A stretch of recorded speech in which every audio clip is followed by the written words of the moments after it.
RT Software is a 3D broadcast graphics company with a history of innovation. We were the first company to include per pixel lighting on our renderer, and also we provided the graphics for the first 4K channel in Europe, BT Sport.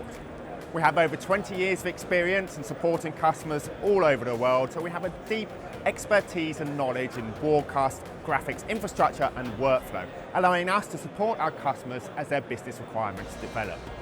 We're here on the RT Software stand at IBC 2024, but RT Software has strategic partnership with companies across IBC, and we have a presence across different halls on the show floor. We have a range of solutions for news, sports, entertainment, and master control. And at heart of all of them is a modern core renderer that supports all broadcast formats. Let me give you a tour of some of our products, starting over here in a green screen where we can look at Swift Studio. So I'm standing in front of a green screen, which allows me to show Swift Studio, our solution for virtual studios and augmented reality. So for this presentation, we're using a Canon camera remotely controlled by my colleague Justin. This has pan, tilt, zoom encoders built in, but we of course support encoders from all the major manufacturers, whether that be for 2D or 3D. And new for Swift Studio this year, thanks to our close relationship with NVIDIA, is an enhanced software keyer. All based on the GPU, it allows you to achieve a kind of result with software keying that you might normally expect to need a hardware keyer for. On top of that, operators can control each different camera to react to the different lighting demands. What you've seen over my shoulder here are some examples of augmented reality graphics, and these are real-world examples from our customer SABC, the national broadcaster of South Africa, who we're very proud to say have recently standardized on RT Software solutions for all their on-air graphics. In May this year, they used AR graphics to enhance their election coverage, allowing them to tell a story in a visually interesting way. And this is part of what made their coverage very successful. Sports analysis graphics are an essential part for any sports broadcaster's toolkit. They engage the viewer with explanation about tactics and gameplay. And our solution is Tactic, which is available in two versions. Tactic Lite, which is perfect for fast indoor sports like basketballs, where you need to pause to put graphics in there. And then Tactic Pro makes full use of AI, with things like automatic camera tracking, pitch calibration, and player detection, which allows you to get graphics right into the actions in the shortest amount of time possible.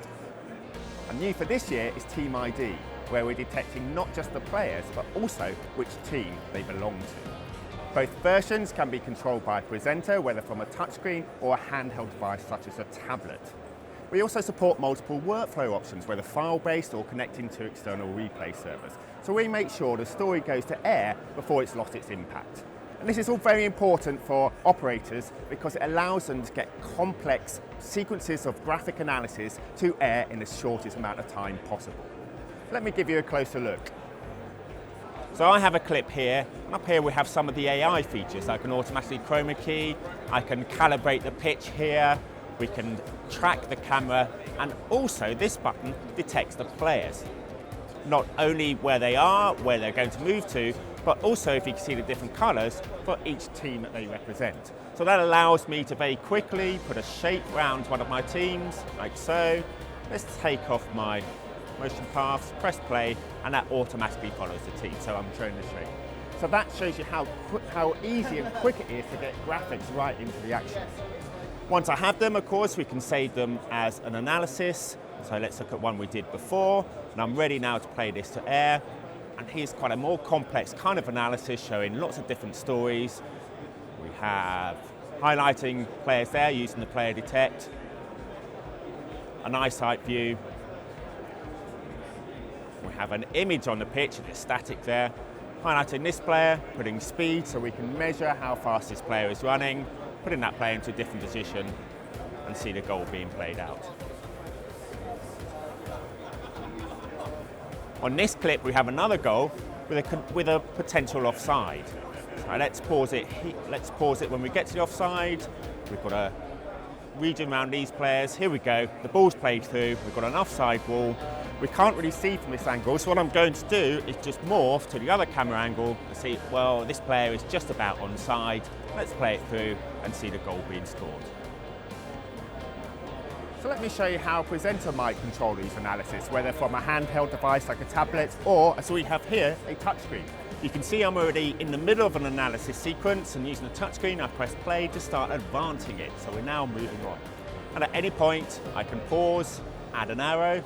For example, let's touch this one here, take that off, carry on, and then now I'm going to pause again, and I'm going to attach a circle to a player, like this, to highlight him, press play, and that circle follows the player, even when he does this move there.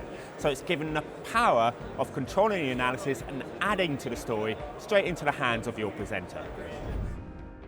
Swift News is our NRCS integration, allowing journalists to put slick graphics to air straight from their client desktop using a system such as the MPS, or as we have here, Avid Media Central. We have just released our latest update that now includes an HTML5 version of our plugin. This lets journalists run full animated previews of their graphics at their desk. Once checked, the graphics will be transferred to the Swift render engines and either put on air automatically or can be triggered manually using RT Software's Swift Live. Swift Live is our browser-based control interface. It allows operators, typically in a studio gallery, to manually select and trigger all types of graphics. Swift Live is part of the RT Software strategic migration of its broadcast product range to be available as browser-based versions. The processing can be done in core servers that can be deployed either on-premise or in public clouds such as AWS. And then the user interfaces are accessed via local Chrome browsers. At the heart of all our products is a Swift engine renderer. It's highly scalable, so we can support solutions from one engine to hundreds, depending on the size of your project. At its core technology, it supports all the broadcast resolutions, but also supports different formats, such as NDI, SDI, and 2110. Plus, as well as being able to render our own graphics, it can also render graphics from such as Unreal or in HTML5. And it's thanks to this investment in R&D which keeps the Swift engine as the renderer of choice for many of our partners around IBC. Let's go and have a look at some of them now. I'm here with Matt Shell at the Pebble booth.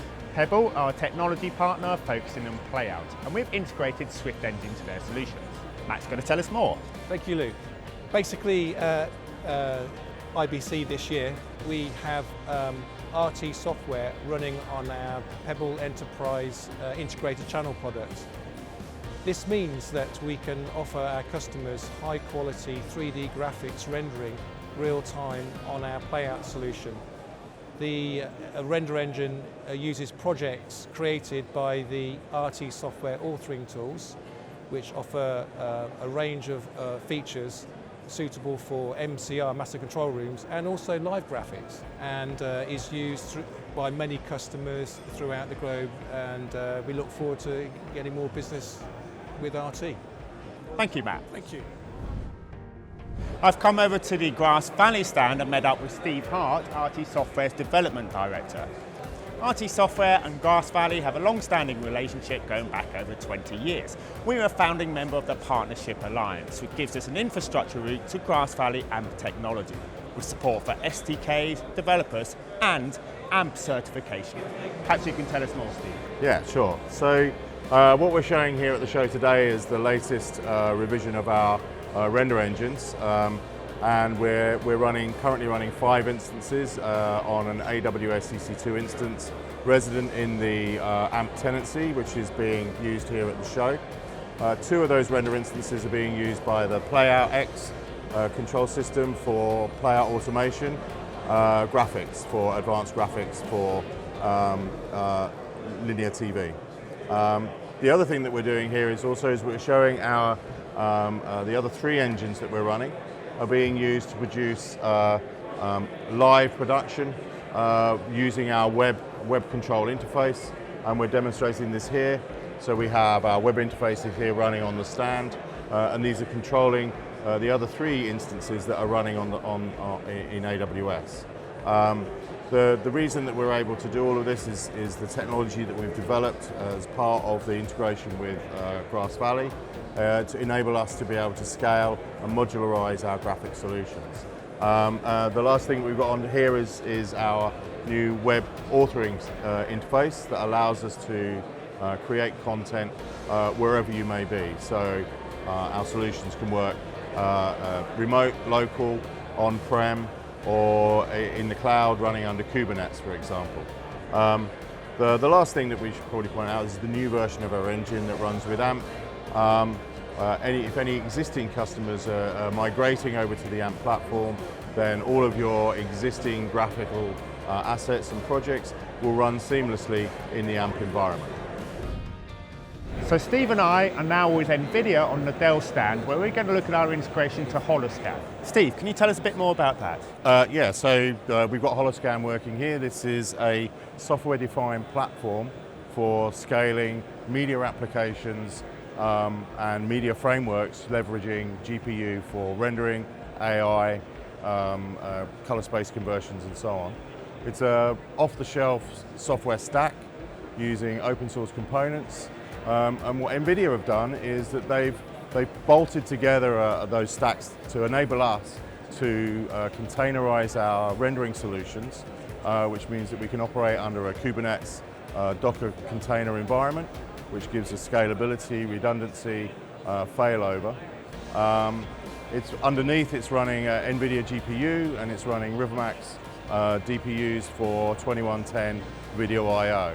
None of this processing is happening here at IBC. The gateway exists in North Carolina. The actual render platform, the Holoscan cluster, is running in California. And what you're seeing here is all being generated over wide area network and being received here at IBC.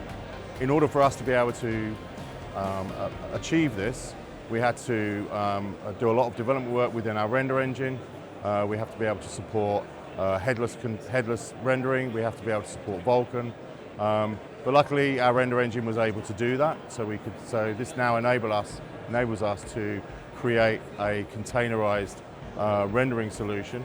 There are a number of other vendors who are operating in this environment. So people who can provide video I/O, people who are doing playout, control, streaming, and so on, mixing MCR. So all of those components work together in this containerized environment to enable you to produce production workflows, media production workflows. And the great thing is also that it also leverages AI. So if you have any AI components in your software, you can use the NVIDIA framework to do that as well. The show's been great for us so far. It's always good to come to a show like this because we can meet face-to-face our customers and potential customers, get feedback as to how we're doing and how we can help them.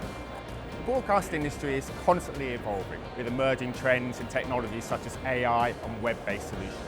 And we are always monitoring these changes to make sure that these solutions get implemented into our products.